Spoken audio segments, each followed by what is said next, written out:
அனைவருக்கும் வணக்கம். Anith IAS academy உங்களை அன்புடன் வரவேற்கிறது.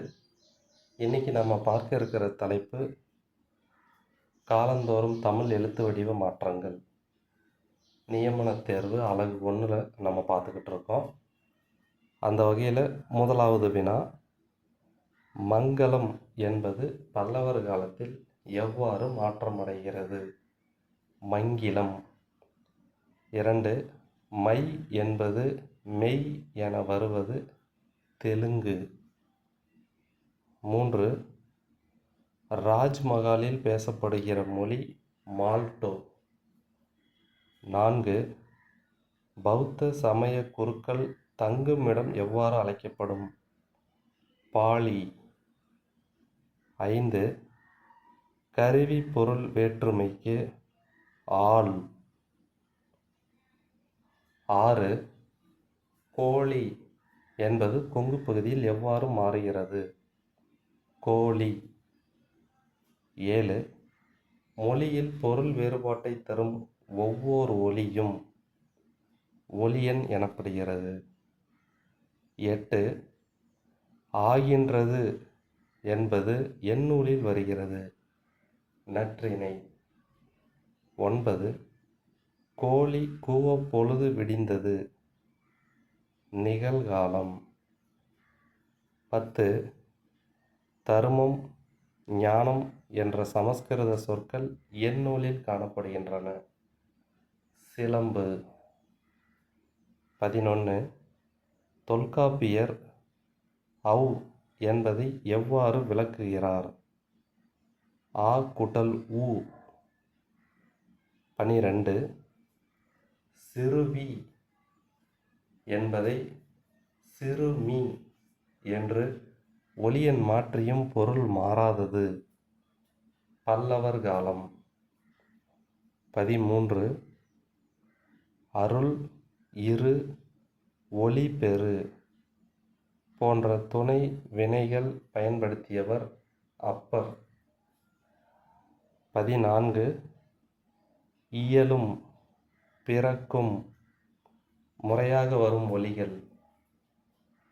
உயிரொலி, இயலும், மெய்யொலி, பிறக்கும்.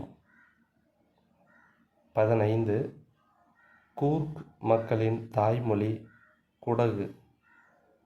16, சாலி என்பது புத்திசாலி என எக்காலத்தில் வருகிறது? நாயக்கர் காலம். மேல் கூட்டல் து என்பது மேற்று. 18, செய்தான் என்பதில் எத்தனை உருபுகள் உள்ளன? 3. 19, அவசரம் என்பதன் பழைய பொருள் வாய்ப்பு. 20, தெலுங்கு இலக்கணம் நூலின் ஆசிரியர் ஆர்டென். 21, சொன்றி என்பதன் பொது வடிவம் சோறு. 22, எல்லாம் என்பது பலர்பாலுக்கு வருகிற இலக்கியம் எது? புறநானூறு. 23, நலிபு என்பதை எவ்வாறு குறிப்பிடுகிறார் தொல்காப்பியர்? மென்மையாதல். தரை என்பது சோழர் காலத்தில் எவ்வாறு மாறுகிறது? தரை. வல்லினரா. 25, சங்க இலக்கியத்தில் மிகவும் அருகியே காணப்படுகின்ற சொல் அது? 26, பல்லின் வேரை ஒட்டிய அன்னப்பகுதியை நாவானது ஒற்ற பிறப்பது லா. 27, தெவ் கூட்டல் மாண்ட தெம்மாண்ட. 28, லகரமெய்யும் லகரமெய்யும் ஒன்றாவது எக்கிளைமொழி? ஈரோடு. 29, அக்கடா முதலிய தெலுங்கு சொற்கள் எந்நூலில் இடம்பெறுகின்றது? கம்பராமாயணம். 30, நடப்பு என்பதில் புகரத்தை சொல்லாக்க விகுதியாக குறிப்பிடுபவர் சேனாவரையர். 31. பல்லவர்கள் கிரந்த வடிவத்தையும் தமிழையும் தென்னிந்தியாவில் புகுத்தினர் என்றவர் டி.என். சுப்பிரமணியம். 32.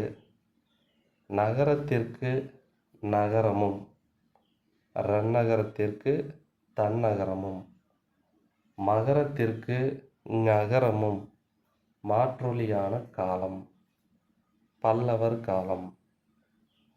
32.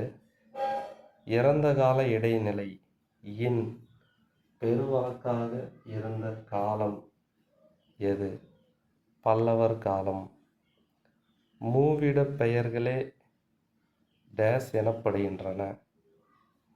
பதிலிடு பெயர்கள். 35. முதலாக நான் என்ற சொல் எங்கு வருகிறது? பரிபாடல். 36. தமிழில் உள்ள கல்வெட்டுக்களில் மிகவும் பழமை வாய்ந்தவை குகை கல்வெட்டுக்கள். 37. கீழவளைவு எனும் இடத்தில் குகை கல்வெட்டை கண்டுபிடித்தவர் வெங்கோபராவ். 38. மறுகால்தலை எனும் இடத்தில் உள்ள கல்வெட்டை கண்டுபிடித்தவர் கெமைடு. 39. குகை கல்வெட்டுக்களின் மொழி தமிழ். 40. சகரம் ஆ, ஐ, ஔ என்ற 3 உயிருடன் மொழி முதலில் வராத காலம் தொல்காப்பியர் காலம். ஆ, இ, ஏ, ஓ உடன் சகரம் மொழி முதல் வந்த காலம் சங்க காலம். 42. யகரம் அகரத்தோடு ஐகாரத்தோடும் மொழி முதலான காலம் சங்க காலம். உடம்படு மெய் மிகுதியாக இடம்பெறும் காலம் சங்க காலம். 44. எண் என்பது அண்ணாகவும் எம் என்பது ஆமாகவும் மாற்றமடைந்திருப்பது சங்க காலம். 45. இக்கால தமிழ் மரபு என்ற நூலை எழுதியவர் கு. பரமசிவம். 46. ர, ல யகரங்கள் எந்த உயிருடன் இணைந்து வரும்? இ, ஆ, உ. 47. அஃறிணை பன்மையில் கல்விகுதி இடம்பெறும் காலம் சங்கமருவிய காலம். 48. யான் என்பது நான் என்ற வடிவம் பெற்றது எந்த நூல்? பரிபாடல். 49. நீர் உவமக்கு என்ற சொற்கள் இடம்பெறுவது பரிபாடல். 50. கோடி கணிகம் கற்பகம் 100,000 எனும் எண்ணு பெயர்கள் இடம்பெறும் நூல் மணிமேகலை. இவ்வாறு ஒரு 50 வினாக்களாக காலந்தோறும் தமிழ் வரி வடிவ மாற்றங்கள் அந்த தலைப்புகளில் நம்ம பார்த்துக்கிட்டு இருக்கோம். தொடர்ச்சியாக நம்ம இது சம்மந்தமாக பதிவுகள் போட போகிறோம். தொடர்ந்து பயணிச்சுட்டு வாங்க. இது போன்ற தகவல்களை தொடர்ந்து கேட்க பார்க்க நம்முடைய சேனலை சப்ஸ்கிரைப் பண்ணிக்கோங்க. நன்றி.